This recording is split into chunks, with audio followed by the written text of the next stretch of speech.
Congratulations. By the end of this video आप लोग उन 90% कैंडिडेट से आगे निकल जाओगे जो कि अभी से अपनी प्लानिंग नहीं करके चल रहे एनडीए अटेम्प्ट के लिए, जो कि सितंबर में आने वाला है। गाइस कहते हैं ना कि well planned is half done. ढंग से प्लानिंग कर लोगे तो चीजें ज्यादा इफेक्टिवली एग्जीक्यूट कर पाओगे और रिजल्ट भी अच्छा ही आएगा। तो in this video I am going to help you in making your plan better and guiding you towards your goal. सबसे पहले तो I just want to know in this video neither there will be any promotion nor I am going to ask you to join any batch. It will be a self study plan जो कि आप खुद से कर पाओ और अपने घर से ही फॉलो कर पाओ। इसके अलावा there will be no advertisement on this video. Moreover, I'm not going to ask you to subscribe this channel. आपकी मर्जी है, करना है करो, नहीं करना मत करो, but the video will be effective for your self preparation. There will be no फालतू का ज्ञान,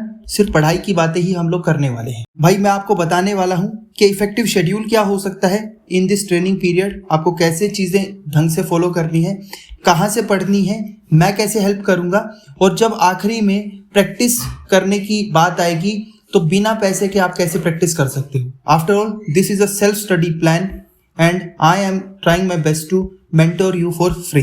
दैट इज इट। सबसे पहले तो देयर इज अ मिसकंसेप्शन कि भाई साहब अगर सेल्फ स्टडी करेंगे तो there will be a rejection for sure. Rejection से आपका मतलब है कि भाई सेल्फ स्टडी का तो है ना, हम लोगों से बहुत ज्यादा लोग आगे निकल जाएंगे जो कि कोचिंग को फॉलो कर रहे हो। बट बिलीव मी, जो लोग कोचिंग को फॉलो कर रहे हैं ना, they are like over dependent on coaching. They are going to fail in the exam because coaching में है ना राइट डायरेक्शन तो मिलती ही नहीं उनको। क्यों? कोचिंग के जो टीचर है ना, दे आर हाईली मोटिवेटेड कि भाई उनको ज्यादा से ज्यादा कोर्स बेचना है, बच्चों का फायदा हो या ना हो। एट द एंड कोचिंग जो होगी या सेल्फ स्टडी जो होगी, पढ़ाई तो उसमें आपको खुद ही करनी है और आपके पास कोई दिव्य शक्ति तो है नहीं कि भाई आप कोई बूस्टर डोज खुद को लगाओ, कोई ब्रह्मास्त्र आपको मिल जाए और आप पास कर जाओ। केवल ब्रह्मास्त्र नाम का बैच करने से ज्वाइन या फिर त्रिशूल नाम का बैच ज्वाइन करने से आपको कोई फायदा नहीं मिलने वाला। At the end it is all about your inclusive hard work that is going to make the real difference. साथ में कोचिंग का मतलब क्या होता है? कोचिंग का मतलब होता है कि आपको ना वो एक राइट डायरेक्शन प्रोवाइड करे, आपको इधर उधर ना भटकना पड़े, आपको एक स्ट्रेट पाथ मिले जिसको आप फॉलो करो और एट द एंड वहां पे एग्जाम में जाके अच्छा परफॉर्म कर लो। That is the job of a coaching. But these days coaching are highly commercialized. They are not going to give you any good advice. इसके अलावा डायरेक्शन आपको स्ट्रेट मिल जाए इसलिए आप कोचिंग ज्वाइन करते हो, फिर भी उनके पास भी कोई रामबाण नहीं है। क्यों? क्योंकि इतनी सारी कोचिंग है और वैकेंसीज कितनी है, थोड़ी सी है। तो eight the and someone has to fail, और जो आदमी उन सभी में से अच्छा कर जाएगा, जो राइट डायरेक्शन की तरफ जाएगा, वही पास कर पाएगा। तो सेल्फ स्टडी वालों के पास भी उतना ही चांस है जितना कि कोचिंग के स्टूडेंट्स के पास में। आए नहीं करना है ये बातें सुन के, लेकिन रियलिटी तो यही है। What is the ideal schedule for a NDA aspirant? सबसे पहले तो आपके दिन में अगर 24 घंटे होते हैं तो you have to divide those 24 hours into 3 8 hours का सेट। पहले 8 आवर में चाहे कुछ भी हो जाए आपको साउंड स्लीप लेनी है। अगर आप है ना ये सोच रहे हो कि आप 8 घंटे की स्लीप नहीं ले रहे और उसके बाद में अपने आप को महान करने की कोशिश कर रहे हो, तो believe me that is not going to help you. Sound sleep 8 घंटे की। क्यों? क्योंकि ये न्यूरोलॉजिकली प्रूवन है कि जब आप 8 घंटे सोते हो ना, तो जितना आपने पढ़ा है आपके दिमाग के अंदर उस इंफॉर्मेशन को परमानेंट बेसिस पे एब्जॉर्ब करने के लिए न्यू न्यूरॉन्स का फॉर्मेशन होता है, एक नए पाथ का जनरेशन होता है, और वो सोते टाइम ही होता है। ये साइंटिफिकली प्रूवन है। तो अगर आप साउंड स्लीप लोगे तो आपके लिए ज्यादा बेनिफिशियल होगा। और एट द एंड भाई कितना भी कुछ कर रहे हो ना, वो कर किसके लिए हो? एक ही चीज के लिए कर रहे हो कि अच्छी नींद आ जाए आपको रात में। ठीक है? तो 8 आवर्स की नींद बहुत ही ज्यादा जरूरी है। इसके अलावा 8 घंटे आपको ईमानदारी से हार्डवर्क करना है। एक दिन में लगभग 40 मिनट देनी है आपको टेक्निकल सब्जेक्ट को, 40 मिनट देनी है नॉन टेक्निकल सब्जेक्ट को। वेयर एज मैथमेटिक्स को अराउंड 2 आवर्स तो मिनिमम देने ही देने पड़ेंगे। और रही इंग्लिश की बात, अगर डेली 20 मिनट उसको दोगे तो आपका काम हो जाएगा। मोर देन ईज के साथ में आप अराउंड 450 से ज्यादा स्कोर कर लोगे and it is scientifically proven. मैं आपको दिखा दूंगा कैसे होता है। इसके अलावा जो आखिरी के दूसरे 8 घंटे बचे हैं वो आपको डेली के आपके काम करने हैं। जैसे कि अगर आपको स्कूल या कॉलेज जाना है, जैसे कि यहां से आपका जो टाइम बच जाएगा उसमें से स्कूल और कॉलेज दोनों में से मिला के टाइम बचा के चला जाओ। इसके अलावा जो आपके फ्रेंड सर्कल है ना, भाई कोई भी एग्जाम है ना लाइफ से बड़ा नहीं होता, और लाइफ में ना फ्रेंड्स अच्छे होना जरूरी है। तो मित्र मंडली को जरूर अपना टाइम दो, पढ़ाई के लिए है ना, मैं ये नहीं बोल रहा कि फ्रेंड्स को ही बिल्कुल छोड़ दो, ये नहीं करना बिल्कुल भी। इसके अलावा अगर आप कोई हॉबी या इंटरेस्ट को परस्यू करना चाहते हो तो you can do that also. और किसने में, यहाँ पे जो टाइम बचेगा उसमें आप कर सकते हो। तो आपको 24 घंटे को इस तरह से डिवाइड करना है, अपनी लेजर के हिसाब से कर सकते हो, बट साइंटिफिकली ऐसे करोगे तो you will be having a good result. अब सबसे पहले इंग्लिश को कैसे पढ़ना है, तो एक बुक लो, कोई भी अच्छी बुक्स खरीदो, जैसे डेल कार्नेगी है ना, अगर आप इनकी बुक पढ़ोगे ना तो आपको क्या होगा, आपकी क्वालिटीज भी इंप्रूव होंगी, सेल्फ डेवलपमेंट भी होगा और पर्सनैलिटी में भी आपका एनहेंसमेंट नजर आएगा। अब जो ये बुक्स होती हैं, ये बुक्स जो है आपकी ना रीडिंग स्किल्स को एनहेंस करेंगी। ये 5 बुक का सेट है, खरीद सकते हो, कम पैसों में ही आ जाएगा। रीडिंग जब इंप्रूव होती है ना, आप चाहे कोई भी एग्जाम प्रिपेयर कर रहे हो, एनडीए के लिए प्रिपेयर कर रहे हो, तो इस टाइम पे आप खुद ही देखोगे कि भाई जो सेंटेंस रीअरेंजमेंट का पार्ट है, पैरा जंबल्स का पार्ट है, रीडिंग कॉम्प्रिहेंशन का पार्ट है, फिल इन द ब्लैंक्स है, वोकैबुलरी है, वो सारी की सारी जनरल अंडरस्टैंडिंग वाली है। और अगर आपकी रीडिंग स्किल्स अच्छी है तो उसके अंदर आप खुद ब खुद अच्छा परफॉर्म कर सकते हो। तो आपको अपनी रीडिंग सुधारने की जरूरत है। वेयर एज अगर आपको टाइम मिले ना तो आप समरी लिखा करो, जो चैप्टर आप पढ़ते हो आप समरी लिखोगे तो दिमाग के ऊपर जोर आएगा, वो इन्फॉर्मेशन आप अच्छे से सीख पाओगे। एंड मोर ओवर इसके अलावा जो एसएसबी के अंदर जो आप जाके परफॉर्म करोगे ना, तो वहां पे साइक टेस्ट में एंड ओवरऑल आपकी क्वालिटी एनहेंसमेंट क्योंकि हो रही है, तो एसएसबी में भी अच्छा परफॉर्म करोगे और वहां से कोई आपको भगाएगा नहीं, ये बोल के स्क्रीन आउट नहीं कर देगा। रही बात इंग्लिश की, अब कुछ डाटा तो ऐसा भी है जो कि आपका एरर बेस्ड क्वेश्चन आते हैं, उसके लिए आपको क्या करना है, पीएचडी तो फालतू की नहीं करनी कि भाई 20-20 घंटे के लेक्चर देख रहे हो, 50-50 घंटे के लेक्चर देख रहे हो, नहीं करना है, ठीक है वैसा। अब इसमें क्या करना है, कुछ टॉपिक्स ऐसे होते हैं जो कि बार बार दिख जाते हैं एग्जाम के अंदर, बार बार रिपीट होते हैं, उन टॉपिक्स को, ये रेनन एंड मार्टिन नाम की किताब है, सस्ती है, टिकाऊ है, बहुत अच्छी किताब है, इसके अलावा दूसरी मत खरीदना। अगर आपके पास खुद से अगर कोई किताब है तो उसको भी फॉलो कर सकते हो। इनसे मोस्ट रिपीटेड टॉपिक्स को आपको रिवाइज करना है और वहीं से आपके क्वेश्चंस बन जाते हैं। जैसे कि अगर मैं बताऊं, प्रेपोजिशन से क्वेश्चन आते हैं, कंजक्शन से क्वेश्चन आते हैं, उसके अलावा फ्रेजल वर्ब से क्वेश्चन आते हैं। तो ये जो सेक्शन है इनको बस अच्छे से करना है and you are done with this section. रही बात फिजिकल ज्योग्राफी की, फिजिकल ज्योग्राफी एक साइंस बेस्ड सब्जेक्ट है जहां पे कंसेप्ट के बेसिस पे चीजें होती हैं। अगर आपको कंसेप्ट समझ में आ गए तो you can easily be able to apply this in your questions. तो भाई कंसेप्ट को समझना है, बिल्कुल विज्ञान है ब्रो, उसके लिए आपको 11th क्लास की ये फिजिकल ज्योग्राफी की एनसीईआरटी पढ़ने की जरूरत है, या फिर अगर आपके पास में जीसी लियोंग है तो उसको पढ़ सकते हैं, दोनों में से कोई एक बुक पढ़ लो। और ये तो फ्री में अवेलेबल है इंटरनेट के ऊपर, जो फिजिकल एनसीईआरटी की बुक है। रही बात इंडियन ज्योग्राफी की, थोड़ा सा कंसेप्ट और थोड़ा सा फैक्ट दोनों मिक्स्ड मिलेंगे आपको यहाँ पे। इसमें भी आपको 11th क्लास की ये इंडियन ज्योग्राफी वाली बुक पढ़ने की जरूरत है। मैं बता रहा हूँ पीएचडी नहीं करनी, एक बार आप सेलेक्ट हो जाओ उसके बाद में आराम से पीएचडी करते रहना। आपको ड्रेनेज सिस्टम जैसे, पासिस जैसे, इंपॉर्टेंट हिली रेंजेस हैं, उस जैसे टॉपिक्स इस सेक्शन के अंदर अच्छे से पढ़ाई करनी है। रही बात पॉलिटी एंड कॉन्स्टिट्यूशन की, अगर कोई अनपढ़ आदमी भी है जिसने सिर्फ एक बार सुना है अगल बगल में, तो वो क्लियरली बता देगा कि हाँ भाई कॉन्स्टिट्यूशन के लिए तो लक्ष्मीकांत पढ़ो। ये लक्ष्मीकांत नाम की बुक जो किताब है 1400 पेजेस की है, और इस ये जो बुक लिखी गई है वो सिविल सर्विसेज के लिए और स्टेट सिविल सर्विसेज के मेंस एग्जामिनेशन को सेंटर में रख के लिखी गई है। इसमें से 1400 पेजेस में से हमारे काम का कितना पार्ट है, सिर्फ 100 पेजेस। अब इसमें से पढ़ने से ज्यादा है ना हमें छोड़ना है इस बुक में से, यानी कि हर 14 पेजेस में से कोई एक पेज इंपॉर्टेंट है हमारे लिए। तो इस तरह से आपको क्या करना है, इसमें से शॉर्टलिस्टिंग करके चीजें पढ़नी है। वो कैसे पढ़नी है I will tell you, last में सारी चीजें इन्फॉर्म कर दूंगा और मैं आपकी हेल्प भी कर दूंगा। इसके अलावा थोड़ा सा आजकल एनडीए में भी पॉलिटिकल थ्योरी वाला पार्ट इंपॉर्टेंट है, अगर टाइम मिले तो ये बुक पढ़ लेना, नहीं मिलेगा तो कोई दिक्कत नहीं, आप यहां से भी काम चला सकते हो। अगर यहाँ पे कोई चीज नहीं समझ में आती तो इसमें कंसल्ट करना, नहीं तो सिर्फ लक्ष्मीकांत से ही आपका काम चल जाएगा। बट इसको भी पढ़ने की जरूरत नहीं है, आई विल टेल यू कि आपको करना क्या है।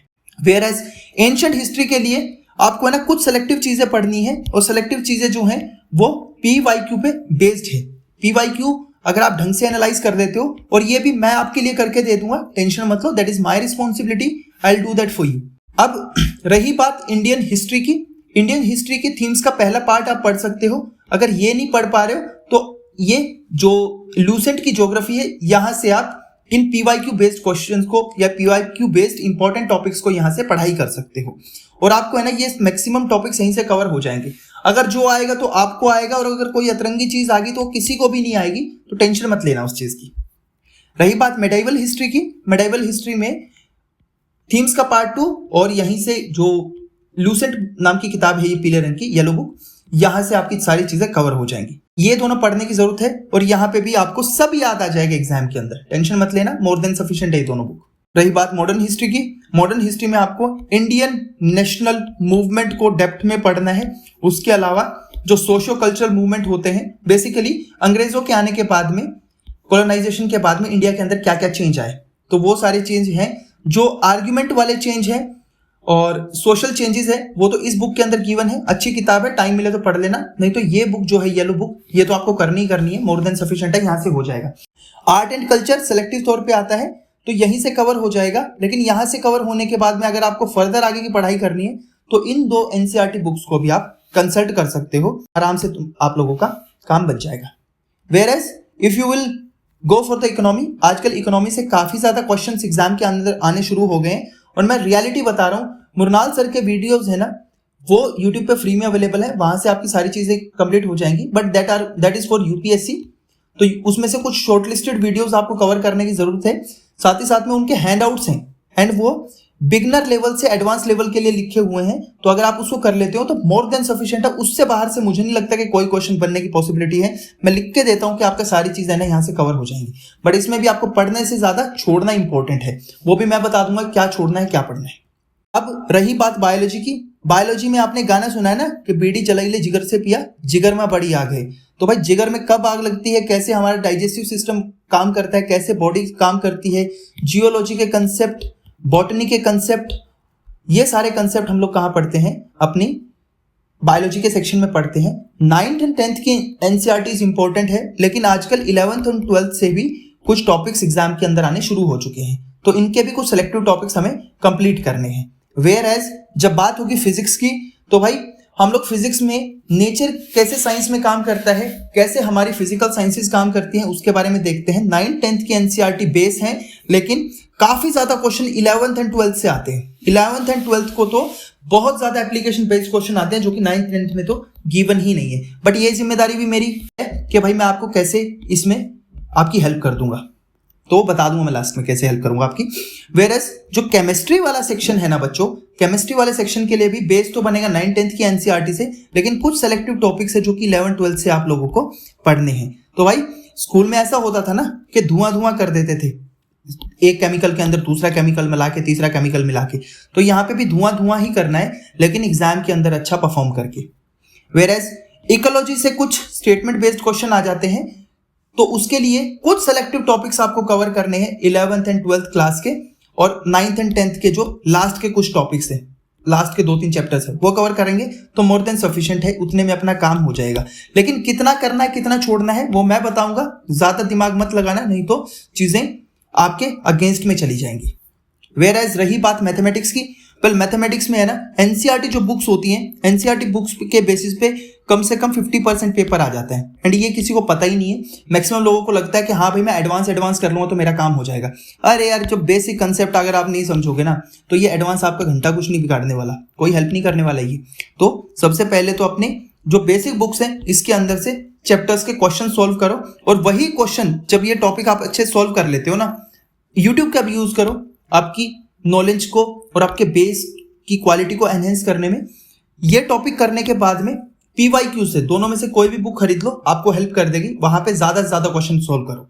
अगर मान लो मिला जुला के 20 टॉपिक है ना, तो हर टॉपिक से 10 तरह के क्वेश्चन आ सकते हैं डिफरेंट, और इन 10 तरह के लिए अगर आप 10-10 क्वेश्चन सॉल्व कर लेते हो ना, तो आपका काम हो जाएगा। यानी कि अगर आप 2000 क्वेश्चन सॉल्व कर लेते हो तो यार कोई नहीं आपको रिजेक्ट कर सकता है, ये मैं अश्योरिटी दे रहा हूं आप लोगों को। करंट अफेयर जो है वो इंपॉर्टेंट सेक्शन है।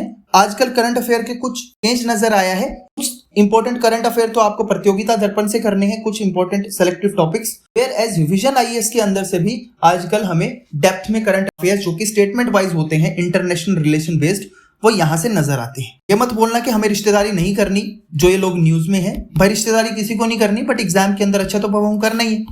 तो वो कैसे होगा, जैसे मैं बताऊंगा, टॉपिक ये सारे के सारे आपको बता दिए जाएंगे। अब आपके मन में आया कि भैया इसको कवर करने की प्रायोरिटी क्या होनी चाहिए। देखो इंग्लिश तो 20 मिनट आपको डेली पढ़ना ही पढ़ना है, रीडिंग करनी है, पढ़ाई नहीं करनी, स्टार्टिंग में तो रीड करना है। जितना ज्यादा रीड करोगे खुद ब खुद है ना 50 क्वेश्चन में से है ना लगभग 45 क्वेश्चन आप अपने फेवर में करके लेके चले जाओगे। वेराज मैथमेटिक्स का जो सेक्शन है वहां पे आपको एनसीईआरटी के बाद में उसी टॉपिक के ऊपर क्वेश्चन सॉल्व करने हैं। वहां पे कितना लगभग 2 घंटे इन्वेस्ट करो। मैंने क्या बताया था, 2 सेगमेंट में इन जीएस के टॉपिक्स को डिवाइड कर लो। कुछ होते हैं टेक्निकल बेस्ड जहां पे कंसेप्ट की इंपॉर्टेंस ज्यादा होती है, और कुछ होते हैं नॉन टेक्निकल बेस्ड जिन पे आपको फैक्ट की इंपॉर्टेंस ज्यादा नजर आएगी। पॉलिटी है, कंसेप्ट से ज्यादा यहाँ पे फैक्ट है। बायोलॉजी है, कंसेप्ट से ज्यादा फैक्ट है।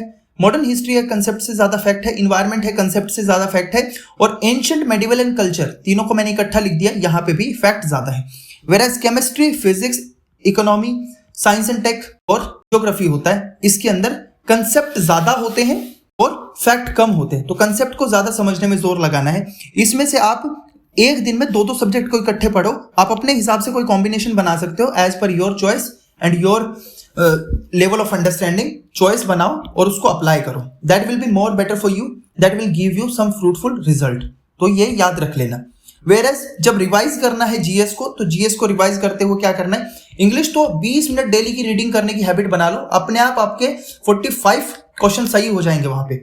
वेरएज जो जीएस का स्टैटिक वाला सेक्शन है उसको कैसे रिवाइज करना है, सबसे पहले पॉलिटी को रिवाइज करो, इकोनॉमिक्स को रिवाइज करो, फिर बायोलॉजी को, फिर केमिस्ट्री को, फिर मॉडर्न हिस्ट्री को, फिर जो इन्वायरमेंट वगैरह वाला सेक्शन है उसको, साइंस वाला वो सेक्शन कंप्लीट करना है, फिर करनी है फिजिक्स, फिर ज्योग्राफी और लास्ट में एंशिएंट, मेडिवल एंड कल्चर। यही मस्त प्लान है भाई, सबसे साइंटिफिक बेसिस पे बता रहा हूँ। इससे अगर इधर उधर जाओगे ना तो थोड़ा बहुत डेविएशन तो चल जाता है, ज्यादा करोगे तो दिक्कत होगी बहुत ज्यादा, क्योंकि ये जो सब्जेक्ट है स्टार्टिंग के वो ज्यादा सिक्योर कराते हैं आपके मार्क्स को। वेयरएज मैं कैसे आपकी हेल्प कर दूंगा, तो मैंने आपको प्रॉमिस किया था ज्ञान देने के अलावा मैं हेल्प करने का इंटेंशन भी रख रहा हूँ। My intention is to help you, not to pretend that I am trying my best to help you. Pretend करने में और हेल्प करने में थोड़ा सा फर्क होता है, वो अभी शायद आपको समझ में आ गया। तो मैं आपको लेटेस्ट पैटर्न के हिसाब से और लेटेस्ट जो एग्जाम के अंदर इंपॉर्टेंट टॉपिक्स है उसके हिसाब से आपको कुछ नोट शेयर कर दूंगा, और लिंक उसका टेलीग्राम ग्रुप जो जहां पे मैं शेयर करूंगा उसका डिस्क्रिप्शन के अंदर है, वहां से जाके आप डाउनलोड कर लेना इन नोट्स को और प्रिंट करा के पढ़ना। ऐसे डिजिटली मत पढ़ना, नहीं तो टाइम ज्यादा वेस्ट होता है डिजिटली। प्रिंट करा के पढ़ना और उसके अंदर वैल्यू एडिशन करना ज्यादा से ज्यादा। वेयरएज जो करंट अफेयर है, आई ट्राई माई बेस्ट कि जो रिसेंट पैटर्न के हिसाब से करंट अफेयर आपके एग्जाम के लिए आ रहे हैं उसके ऊपर मैं आपको नोट्स भी दे दूंगा, एंड इफ गॉड परमिट्स मी तो मैं आपको वहां पे वीडियो भी बना के दे दूंगा, चीजें अच्छे से समझा भी दूंगा। तो इतना मैं आपकी हेल्प कर सकता हूं। इसके अलावा जो टेस्ट सीरीज है, वेल सिंपल सी याद रखो कि आजकल बहुत सारे मॉक मार्केट में चल रहे हैं, मेरा 500 में खरीद लो, मेरा 800 में खरीद लो, इनसे घंटा कोई फायदा नहीं होने वाला। एट द एंड यूपीएससी जो है वो अपने लेवल पे मॉक डिसाइड करता है, और वो है ना इन कोचिंग अकेडमीज के मॉक के हिसाब से नहीं चलता। तो it is my kind request to you कि भाई पीवाईक्यूज को ज्यादा से ज्यादा सोल्व करो। जब पीवाईक्यूज अच्छे से सोल्व हो जाए तो जो जेई मेंस के क्वेश्चन है उनको थोड़ा सा उनके पीवाईक्यूज को सोल्व कर सकते हो आप। ये पीवाईक्यू सोल्व करने के बाद में जेई मेंस के पीवाईक्यूज को सोल्व करना। समझ में आया आप लोगों को? तो वही रामबाण है, सिलेक्शन आपको वहीं पे लाई करता है। इसके अलावा कुछ और मत करना, किसी के मॉक वॉक में जाके ज्वाइन करो और वहां पे अच्छा करो, आपका इंटेंशन टूटेगा। इसके अलावा अगर आपको फिर भी है कि भाई जिद है और मुझे टेस्ट सीरीज ही चाहिए, तो मैं फ्री में अवेलेबल करा दूंगा, सारा कुछ हो जाएगा साहब, फ्री में अवेलेबल हो जाएगी। उसके लिए आपको पैसे इन्वेस्ट करने की जरूरत नहीं है। कहां पे मिलेगी? विद OMR शीट, जैसे रियल एग्जाम में OMR आती है ना बन के, वैसी OMR शीट के साथ में आपको मिल जाएगी। कहां पे? टेलीग्राम ग्रुप पे, फ्री ऑफ कॉस्ट है। क्यों? अपन एक्सपर्ट है, 6 साल से यहीं धक्के खा रहा है, सारा कुछ मिल जाएगा। The intention is very clear to help you. और कभी भी मैंने आपको जैसा पहले बोला, मैं बिल्कुल नहीं बोल रहा आपको सब्सक्राइब करने के लिए, और ना आगे कभी बोलूंगा, ठीक है? आपके वैल्यू एडिशन का काम होगा। अगर एक बच्चा भी इस वीडियो को देख रहा है और उसका सिलेक्शन हो जाता है तो my task is done, my values are, I am happy with my values. Last में आप मेरे से ये पूछ लोगे कि भैया इतना नाटक क्यों कर रहे हो? ठीक है भाई, मजा आता है, सिंपल सी बात है, मजा आता है। और उसके अलावा तो एक चीज और है कि हर आदमी की कुछ रिस्पॉन्सिबिलिटी होती है, तो this is my social responsibility. अगर मैं किसी चीज में अच्छा हूं तो सोसाइटी ने मुझे सिखाया, तो it is my time to give back to society. पैसे तो मैं कमा ही रहा हूं, अच्छा करके खा रहा हूं, अकेडमी में पढ़ा रहा हूं, तो वहां से मेरे को पैसे मिल रहे हैं। सो अगर फ्री में भी 2 आदमी को सिलेक्शन हो जा रहा है तो माई टास्क इज डन। तो इसीलिए मैं इतना नाटक कर रहा हूं। इसके अलावा थैंक्स फॉर वॉचिंग। अब ये वीडियो के अंत का समय आ गया, मिलते हैं नेक्स्ट वीडियो के अंदर, तब तक के लिए